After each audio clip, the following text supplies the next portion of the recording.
मदिरालय और जो मदिरा सेवन करे, और जहां शरीर को बेचा जाता हो, भ्रष्ट आचरण किए जाते हो,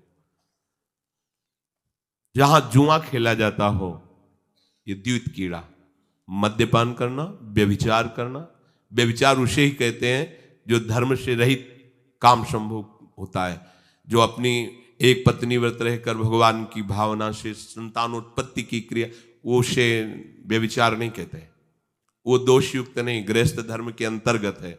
लेकिन जो अन्य ऐसी भावना कलयुग को आदेश दिया कि आप रह सकते हो, उसके जो मदिरा पीता है, जो भ्रष्टाचरण करता है, और जो मांस खाता है, और जो देव कीड़ा करता है, आप, क्योंकि वहां कोई ऐसा करता ही नहीं था, यहां रह सकते हो। उनका महाराज आपने सब गंदे गंदे स्थान तो दे दिए, थोड़ा तो सांस लेने की जगह दो। तो उनका ठीक है, अधर्म से कमाया हुआ स्वर्ण, उस पर तुम्हारा बात, वो खुश हो गया। हाँ हाँ ठीक है महाराज, आपकी आज्ञा के विरुद्ध बिल्कुल नहीं चलूंगा। चले आए। जरासंध का जब वध हुआ था तो उसका मुकुट जो था उसको लेके, विजय में जिसकी विजय, तो भीम ने ही तो भगवान की प्रेरणा से, तो अब ये उन्हीं के तो वंश में है ना। ऐसे ही धरते ही शिकार की वृत्ति जागृत हुई, जंगल में गए, शिकार तो मिला नहीं, प्यास से व्याकुल हो गए। एक महात्मा समाधि में बैठे हुए थे, उनके आश्रम में प्रवेश किया। महात्माओं के आश्रम में प्रवेश करने की मर्यादा होती है, पाग, अस्त्र शस्त्र, अपना पद का भाव ये बाहर ही रख देना चाहिए, क्योंकि यहां सर्व लोग महेश्वर भगवान के चिंतन में लगे हुए हैं, और विश्वास रखे कभी अमंगल नहीं हो सकता। तुम्हारे अंग रक्षक तुम्हारी रक्षा नहीं कर सकते जैसा भगवान नाम रक्षा करता है। तो भगवान नाम का वहां सुरक्षा कवच होता है जहां भगवत प्रेमी महात्मा होते हैं।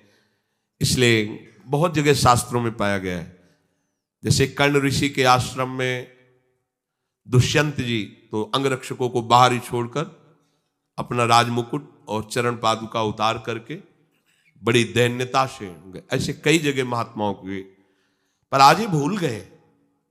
ऐसे सीधे आश्रम में प्रवेश किए, घोड़े से उतरे, कोई है, प्यास लगी है। तो ये मर्यादा है कि यदि राजा पधारे तो खड़े होकर उसका स्वागत किया जाता है, क्योंकि हम राजा के राज्य में रहकर भजन करते हैं। वो राजा हमारे भगवान का स्वरूप है, उसका खड़े होकर स्वागत और अर्घ आदि दिया जाता है। ऐसा पूर्व ऋषियों ने किया भी है। अब वो समाधिस्थ में शमीक ऋषि उनका नाम था, नजदीक गए, बड़े बड़े महात्माओं के दर्शन किए होंगे, तो क्या जानते नहीं कि समाधि अवस्था में है।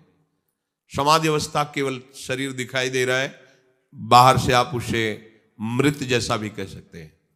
अमृत स्थिति है, प्राण वायु भी संचलन नहीं हो रहा है, भगवदाकार वृत्ति अंदर से, बाहर से सब क्रियाएं रुकी हुई हैं। समाधि की अलग अलग स्थितियां होती हैं। तो आज इनको देखो, कलयुग का प्रभाव, उनको ढोंग नजर आ रहा है राजा आया, इससे क्या बात करना है, बस ये बात सोच करके तुम आंख मूंद के बैठ गए। और बाहर निकले, देखा एक मरा हुआ सर्प पड़ा हुआ था, उसे उठाया, उनके गले में डाल दिया। ऐसे ये कलयुग का दोष, एक महात्मा पर पाखंड का आरोप।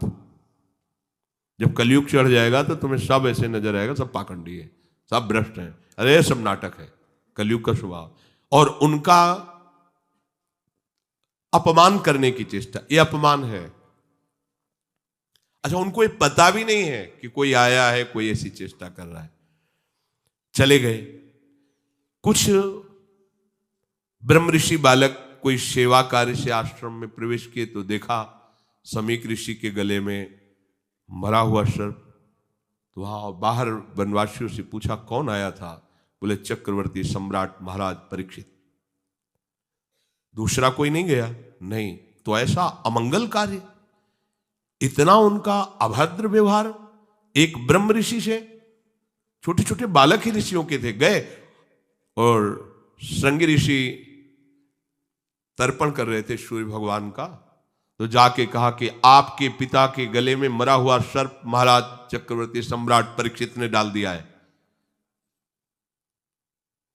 ऐसा धर्म का शासन करने वाला राजा अब इतना अधार्मिक हो गया कि संत महात्माओं की स्थिति को भी नहीं जानता और अपमान कर दिया। ये समझते हैं कि इनको कोई दंड नहीं दे सकता, तो ये भूल करते हैं। ये दंडधारी राजाओं से भी बढ़कर प्रचंड दंड देने का अधिकार ब्रह्म ऋषियों के बालकों को भी है। जल उठाया और कहा, मैं सत्य को साक्षी करके इस राजा को शाप देता हूं, 7 दिन के अंतर्गत भयंकर रूप धारण करके तक्षक डसे, उसके 7वें दिन मृत्यु हो जाए। अब बधाए अपने पिता के गले में लिपट कर रोने लगे। बहुत हिलन डुलन रोने की आवाज, धीरे धीरे प्राणवायु संचलित हुई।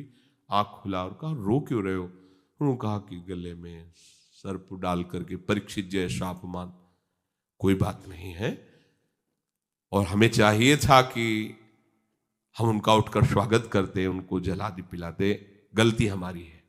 देखो ब्रह्म ऋषि। तो अन्य ऋषि बालकों ने कहा कि श्रृंगी ने तो शाप दे दिया, तुमने भयंकर ऐसा कैसे कार्य, वो शाप के योग्य है? क्या शाप दिया? बोले 7 दिन में तक्षक सर्प आएगा, डस लेगा। अब तो उनकी भी सामर्थ्य नहीं पिता की भी कि मिटा सके।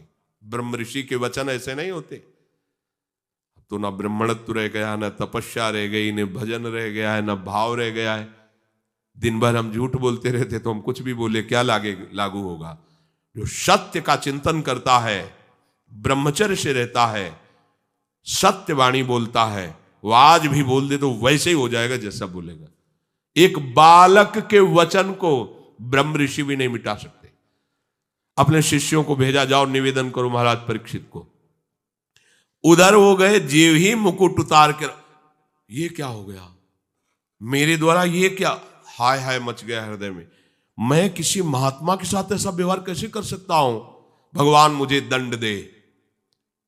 ये है धर्मात्मा का, भगवान मुझे दंड दे, बिल्कुल क्षमा न करे। इतने में ऋषि के शिष्य पहुंच जाते हैं और कहा, महाराज आपको एक सूचना है, वो बड़ी अशुभ सूचना है।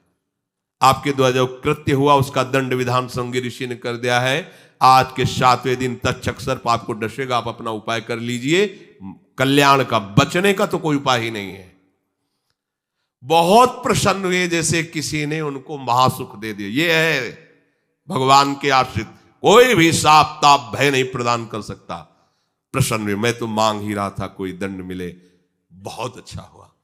जन्मेजय को बुलाया, उसी क्षण रात दिया, और गंगा किनारे जा करके बस आमरण अनशन व्रत, एक बूंद पानी भी नहीं पीऊंगा, और कैसे भगवत प्राप्ति हो 7 दिन में चिंता नहीं कर रहे थे।